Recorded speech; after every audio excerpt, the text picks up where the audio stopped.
గిరి నువ్వా? అవును నేనే. ఏమి సరే గుడ్డిది, నీ కళ్ళేమని? ఆ గుడ్డిదైతే ఇంకా పడి ఉండాలి, రోడ్డు మీదకి ఎందుకు? నీ దుర్బుద్ధి ఇంకా పోలేదు. నువ్వేం మనిషి వద్దునపోతావా? ఇదిగో ఆవిడ కళ్ళు లేవు, నాకు బెరలేదు, ఏం చేయమంటావు? చచ్చా ఏం మనుషులో. ఆయననే లాభమమ్మా. గుడ్డిదాన్ని తోడు లేకుండా రావటం నాదే తప్పు. మీ ఇల్లు ఎక్కడుందమ్మా? అక్కడ ఆంజనేయ గుడి లేదు, అక్కడే. రా తీసుకెళ్తా. వద్దులేమ్మా, నీకెందుకు శ్రమ. పర్వాలేదురా.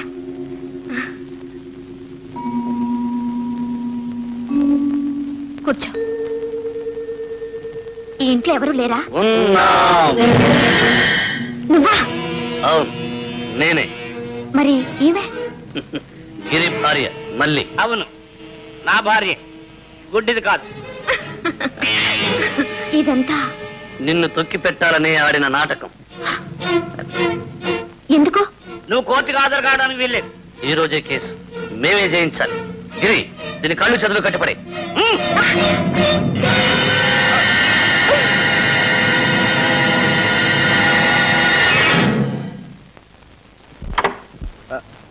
కోర్టుకు టైం అయింది. అమ్మగారు ఎక్కడికి వెళ్ళారో వెళ్ళి తీసుకు.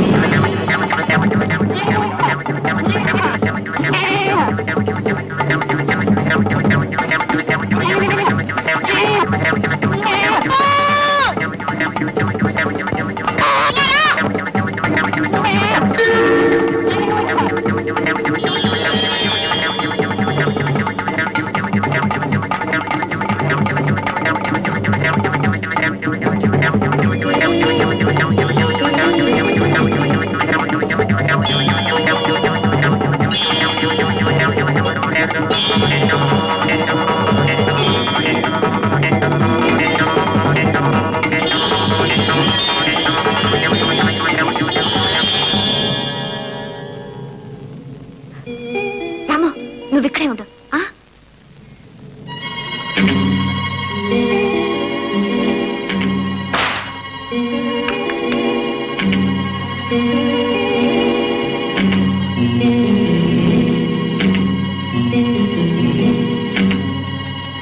రాము ఇదిగో, దీన్ని తీసుకుపోయి పోలీస్ స్టేషన్లో ఇచ్చేసాయి. పోరా.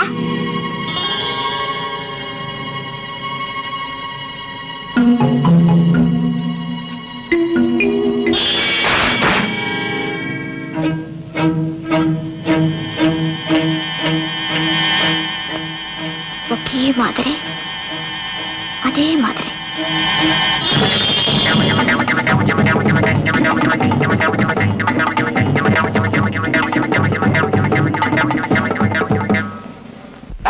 ఎవరు లోపలికి రానిచ్చింది? అదే వచ్చింది సార్. ఈ నోట్లో కాగితం ఉంది, ఇందులో వట్టి చిల్లులే ఉన్నాయి. అపాయం, ఎవరికో అపాయంలా ఉంది. ఎవరికి? ఎక్కడ?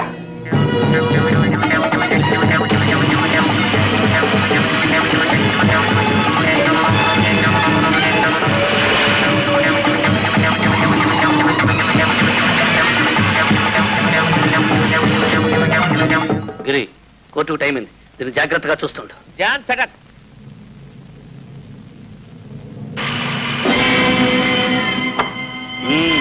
పుట్టేళ్లు పంపించి పోలీసులు పిలిపించావన్నమాట.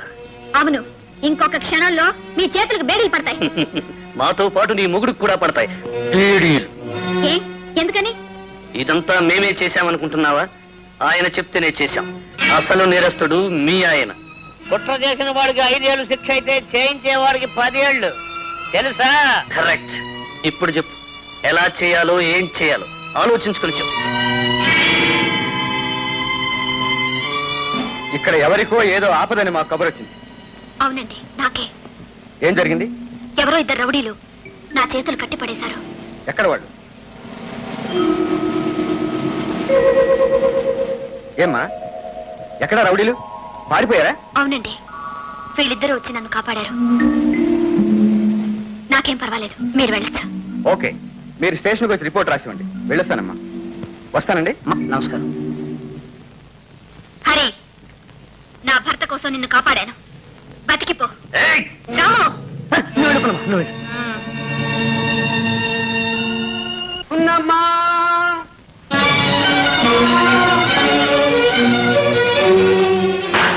Order order.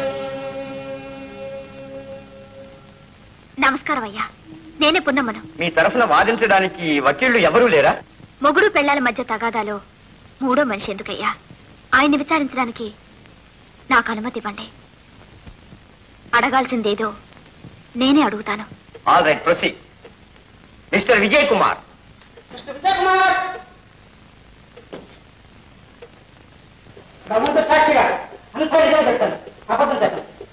భగవంతుని సాక్షిగా అంతా నిజమే చెప్తాను, అబద్ధం చెప్పను.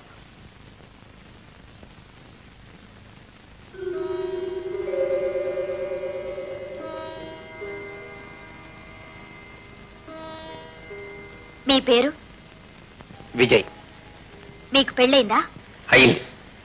బ్రతికించారు. పెళ్లి కాలేదని చెప్తారేమో అనుకున్నా. ఆ, మీ భార్య పేరు? Punnamma.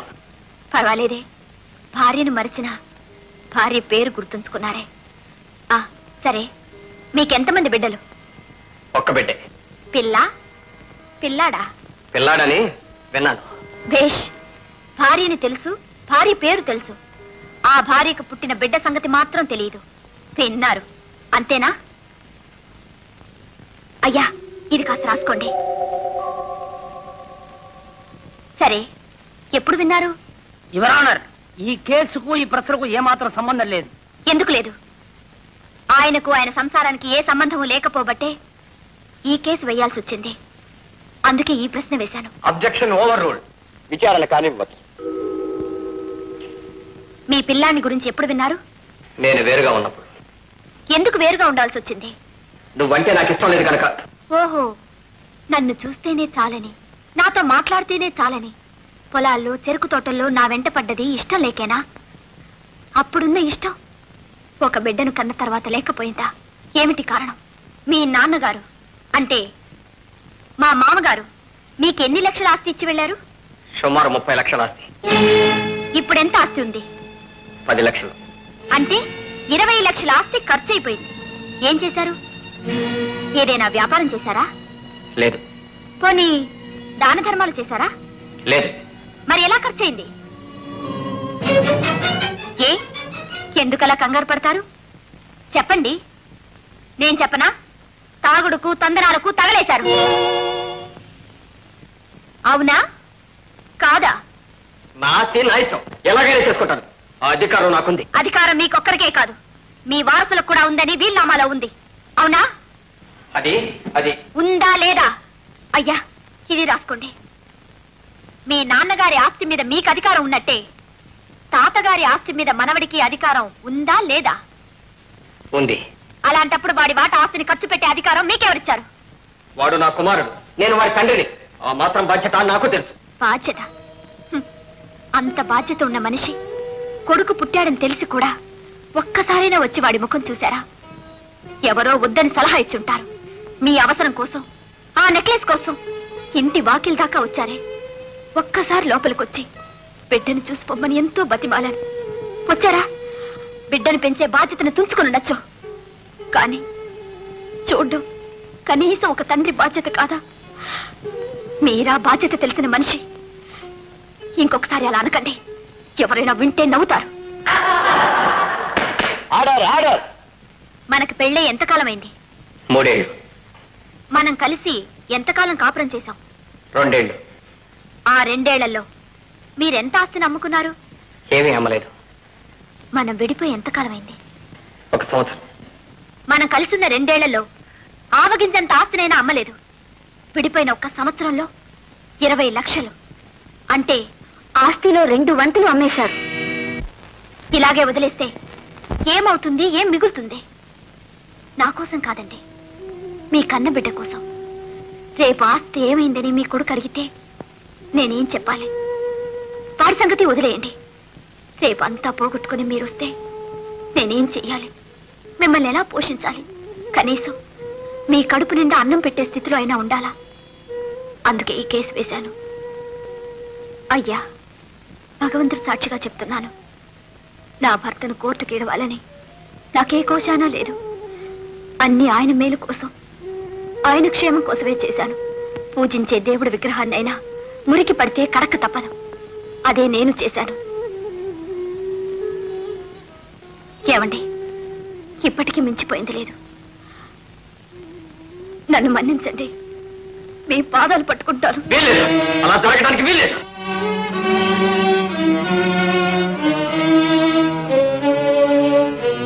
Mister Varadachari, your honour, ఇంత విన్న తర్వాత అడగాల్సింది ఏమీ లేదు.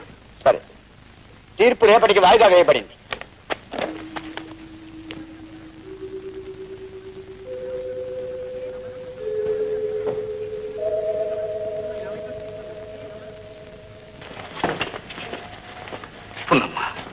దేవుడున్నాడమ్మా, నీకు న్యాయమే జరుగుతుంది.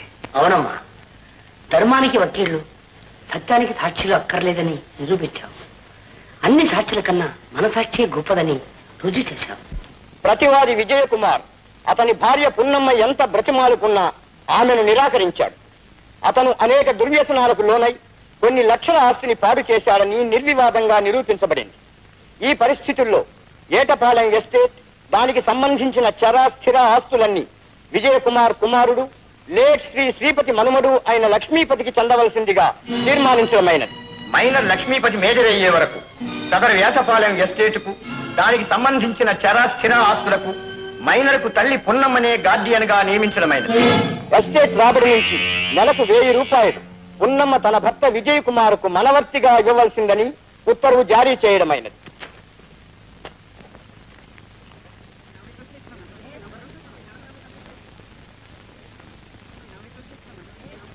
విజయ్, కేసు అయ్యేదాకా ఆగమన్నా. ఆగా, ఇప్పుడేమంటా? గుప్తా గారు, హైకోర్టుకు అప్పీల్ చేస్తున్నాను. దయచేసి అప్పుడు దాకా ఆగండి. నీకే హైకోర్టు, సుప్రీంకోర్టు అంటూ పోతూనే ఉంటాం. నన్ను నీతో పడమంటావా? అదే వీలే. ఇది ఫోర్జరీ కేసు. 24 గంటల్లో డబ్బు చెల్లించావా సరే, లేదా నిన్ను అరెస్ట్ చేస్తాం. రమణ, రమణ, ఏమ్మా? ఆ దివాళా తీసిన విజయ్ వస్తే లోనికి రానివ్వద్దు. అదేమ్మా. ఏమిటి? నేను దివాళా తీశానా? అవును. ఏమన్నా? ఆస్తంతా దిగమింగి ఇప్పుడు నా దగ్గర పైసా లేదని నన్ను దివాళా కోరంటావా?